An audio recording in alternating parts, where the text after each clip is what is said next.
guys, Fran here, and I'm doing a quick bit on the iOS game Infinity Blade 3. Now currently I'm in the hideout, which is kind of like the area you go back to after all your quests, and from here you can kind of choose what you want to do. The game has these neat things called trials, which can earn you gold, which I think is quite a cool feature, and you get more gold depending on how well you do. The interesting thing about this version of the game, the third version, is that it has two characters. A male character called Siris and a female character called Isa. And in certain levels you can play as either, and in certain levels you have to play as one or the other. Anyway, so if we click on this point here, this is with the story, and I'm doing Act 1, the anomaly, and there's some story points, and I have to play as Siris, so we'll start that. Now, so far in the game, I've only played one of these things called Awakenings, which is the way they're kind of like chapters in the story. And a good thing about the Awakenings is that you can actually rewind them and replay bits of the story. So if you ever get stuck, maybe with an enemy who's too hard to defeat, you can kind of go back to the beginning and you keep all of your items and gold and levels, and you're just stronger. So here we go, Infinity Blade 3, and this is Awakening 2. So we tap Start Awakening 2, and we get a cutscene. Now, one kind of problem with this game I found so far is that there are a lot of cutscenes. Like, a lot of cutscenes. Like, within battles, cutscenes, between battles, cutscenes, starting Awakenings, cutscenes. Okay, so I'm approaching some kind of enemy. And if you see the bottom right, you can tap this exclamation mark and it tells you about the enemy. So this is a level 6 max defender. And I am Siris level 4. So I can look around and you can really appreciate the kind of graphics that's gone into this this iOS game. It's a genuinely pretty game. I mean, these kind of graphics you'd expect to see in console games and in PC games. And unsurprisingly, one of the companies who made this game, Epic Games, also made like the Gears of War series. One second, I'm going to defeat this guy. So the objective is to parry and then attack them. So there we go, got a combo. Tap these buttons, beat up this guy, tap him again, slash him, and then slash like crazy, and beat him up. There you go, cutscene in the middle of a battle. So yeah, and oh look, he's changed weapons. So again, kind of parry, you can dodge. Oh, I missed. Bugger. There you go, dodged, and then you can cut him, and then you can continue to attack. And then you get a finishing bonus for defeating him, and that's bonus XP. So there you go, Battle 1. But as I was saying, this game is partly made by Epic Games and also Chair Entertainment. And Epic Games are responsible for the Gears of War series. Now when I played Gears of War 3, I remember putting in my Xbox 360, seeing the graphics and wanting to hug my computer. I mean, the Epic Games do make some damn pretty games. And this game is unsurprisingly one of them. So at the end of a battle you get XP and stuff, and you can level up your items. So when you fully, I guess, gained experience, your item gets mastered, at which point it's probably better to change it. Anyway, so we'll continue with the story. I've got some items leveled up, some items mastered. It's quite an interesting system, although I'm finding I'm changing weapons fairly often, which I guess is a good thing. At least you get to see lots of new weapons, and the character that you're playing as, their items change as you equip new weapons, which is really neat, because it's quite a dynamic looking character, which again is surprising for an iOS game. Anyway, I'm going to check my inventory actually, so I'll bring up this. Now you've got this thing called, collect at the bottom.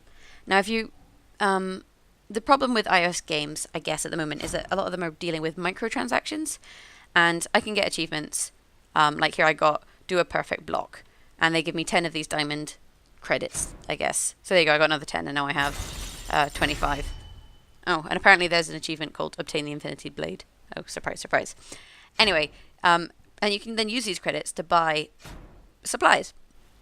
So like health potions and coins and ingredients which you use to make potions, which seems to me like a bit of a gimmick to encourage people to get credits, because you can also pay money for credits, and you can get these prize wheels. These are quite cool. You buy them, you spin the wheel, and you get a random item. It's a kind of a little bit gambling. Anyway, but yeah, you can get these credit things, and I think that's a bit cheeky. Because, I mean, this game currently costs, what, £4.99 in the App Store. So I've already paid them a £5, and they want more money. And here's another cutscene. So, what, there's a guy on a bridge by the boat. And I'm walking towards him. There you go. So the cutscene was me approaching a guy. Like I say, this is one of the things that's slightly infuriating about this game, is that there's so many cutscenes. There you go, there's another cutscene. I mean, yes, the game is very, very pretty, but I don't really want to be watching so many cutscenes. On the plus side, you can fast forward them, which means that you don't actually have to watch that many. So it kind of saves you a little bit. Ooh, another cool feature. You can use your magic, which I'll show you here. So actually, I'm going to do this combo first. Combo, smash, smash. Yeah, so I'll slash him up a bit. But yeah, in the top right, you see that button that looks a bit like a explosion. That's your combo abilities. And oops, there we go, parry. Oh, I'm just going to try and... So I've got to draw that shape, freeze. So I tap it and then draw the shape. Oh, apparently I parried him by trying to draw the shape. There you go. So now he's frozen. Oh, and I got one of those achievement things, so I'll get more of those shapes. So now he goes really slow, and he's much easier to kill. And cutscene will fast forward this. Great parry. And there we go, and chop. Oops, one more. Oh, he hit me with the shield. You can also block by pressing this, the shield. Oops. There we go. He's killed. So then I get the finishing bonus XP, which is actually quite fun. You're just kind of sitting there slashing the screen just to get extra XP. Another cutscene. We'll fast forward this. Oh, and I got a bright attack gem. Got more XP. And you get all that, and then that goes to your items to improve them. So that's already mastered. I should actually swap these because I'm getting XP, but they're not getting improved. Oh, and my character leveled up. So really, once you master an item, you should kind of swap it for a better item if you can. When you level up, you can add points to different skills. I mean, I've got this here that gives me health regen. You can get extra potion ingredients with the magic thing. The shield gives you super attack, so we'll up that one to get the super attack. There you go. And then I think we'll put the other point in attack. And that's us leveled up. But yeah, so the game continues, and you keep having more cutscenes and fighting these battles. But these battles are quite fun. And the game is very pretty. I've already probably played about 20 minutes of the game. And I mean, I've done 2 battles for you now in, what, about 6 or 7 minutes. So there is quite a lot to the game. And I'm really impressed, to be honest. I mean, yes, there are too many cutscenes. And yes, they've kind of put in microtransactions for a paid game, which on iOS does kind of annoy me, because it's meant to be the kind of less expensive platform for gaming. Well, for buying games anyway, not for buying the device. But I think there is a big movement at the moment towards iOS as a platform, and Infinity Blade, the whole series, does kind of entice people, and it has won lots of awards.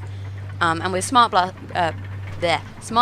and whatnot coming out for the Xbox and its associate thing for the PlayStation 4, I'm not sure what it is. I think that iOS is a very up-and-coming platform, and you could see a lot more high-quality games on it. But anyway, this has been Fran from The Killer Bits, and I'd like to thank you guys for watching. If you want to follow us or find out more about us, we have a Twitter at The Killer Bits, a Facebook, facebook.com/TheKillerBits, and you can also like and subscribe and comment on this video. And thanks for watching, and I'll see you next time.